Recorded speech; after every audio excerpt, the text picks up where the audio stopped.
Bonjour à tous, aujourd'hui je vous emmène dans un atelier de couture à Dole.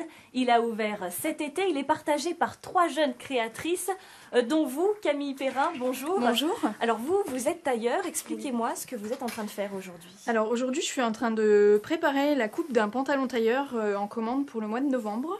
Donc voilà, je prépare, je trace à créer le tour pour pouvoir couper après mon pantalon et me mettre au montage. Et alors quel type de vêtements vous avez l'habitude de faire? Qu'est-ce que vous demandent vos clients le plus souvent? Alors je fais beaucoup de vêtements sur mesure, des choses qui sont demandées exclusivement pour les clients et par les clients. Et exclusivement aussi du tailleur, beaucoup de manteaux, des vestes et des pantalons. Voilà, tout dans des techniques tailleur et artisanales. Et alors pourquoi vous avez choisi de vous spécialiser comme ça dans le sur-mesure? Qu'est-ce qui vous plaît finalement dans ce côté artisanal? Alors ce qui me plaît déjà c'est la proximité avec les clients et l'exclusivité aussi, l'exclusivité de la morphologie, des besoins, des envies, pouvoir être à l'écoute du client, c'est vraiment intéressant je trouve.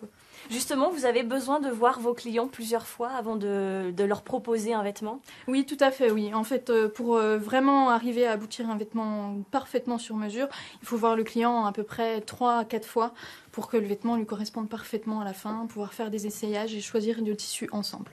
Et alors, avant, vous travaillez toute seule chez vous de votre côté. Pourquoi là, vous avez décidé d'être dans cet atelier partagé? Justement, pour partager le savoir-faire, le temps ensemble, voilà, pouvoir se poser des questions entre nous et puis partager notre expérience aussi. Et alors justement, vous partagez votre expérience avec Chloé Kremp. Bonjour. Bonjour. Alors vous, Chloé, vous êtes créatrice de robes de mariée. Oui. Montrez-nous par exemple celle-ci là qui a derrière vous. Combien de temps il vous a fallu pour la faire? Alors là, il faut compter à peu près 45 heures. Enfin, oui, c'est pas mal de réalisations à la main au niveau du col. Donc voilà, il y a le montage machine et puis pas mal de détails réalisés à la main au niveau de la guipure qui a été apposée par la suite. Alors faire des robes de mariée, j'imagine que c'est très particulier. Il y a un lien qui se crée vraiment avec vos clientes? Oui, tout à fait. Ce qui me tient à cœur, c'est justement de donner vie à la personnalité de la cliente à travers sa robe.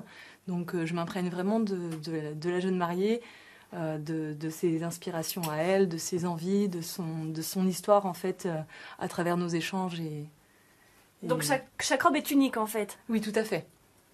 Et là, aujourd'hui, vous étiez en train de faire des petits croquis. Alors expliquez-moi, Je travaille actuellement sur une petite collection de vêtements type mariée, mais pas que. C'est-à-dire des pièces qui seront plutôt des hauts et des bas ou des petites robes très sobres que la mariée pourra porter le jour de son mariage et qu'elle pourra reporter par la suite avec un jean, la robe, le bas de robe qui pourra être teint.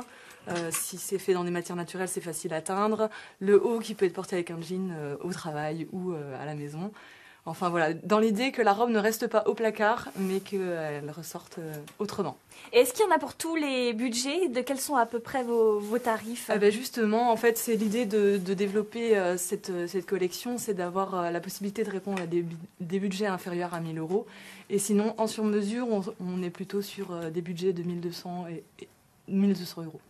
D'accord. Et alors j'ai cru comprendre aussi qu'ici vous avez une certaine éthique par rapport au tissu que vous utilisez. Expliquez-moi comment vous travaillez. Oui, tout à fait. Alors on va vraiment privilégier le local au maximum, les matières naturelles, les tissus les plus éthiques possibles.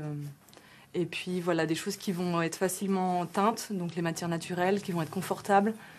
Voilà, dans l'idée que le vêtement puisse revivre autrement dans la robe de mariée et puis aussi pour les vêtements de tous les jours.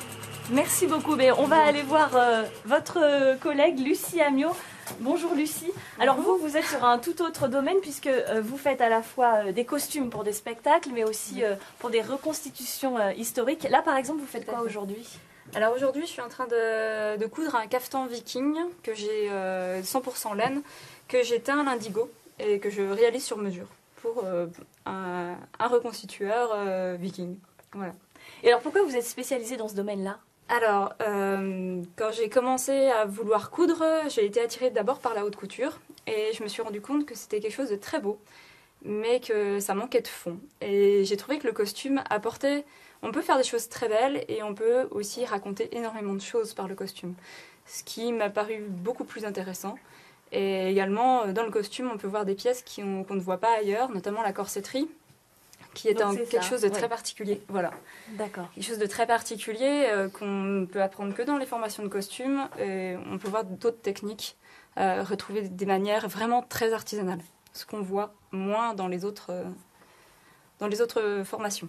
Et alors j'imagine que pour faire de la reconstitution historique, par exemple, il faut vraiment avoir de bonnes connaissances. Comment vous travaillez ? Alors, pour la reconstitution historique, c'est très particulier parce qu'il y a une grande recherche, il y a un grand travail de recherche. Voilà, donc trouver les tissus qui étaient utilisés, les couleurs, parce qu'il y a une grande partie de la couleur dans la teinture naturelle, ça en fait partie. Enfin, il faut vraiment savoir pourquoi elles étaient portées. Donc, on va chercher dans les thèses, les fouilles archéologiques. Donc, c'est vraiment un grand temps de recherche, d'aller visiter des musées, de voir des textiles. Voilà, c'est... Très bien. Eh bien, merci beaucoup.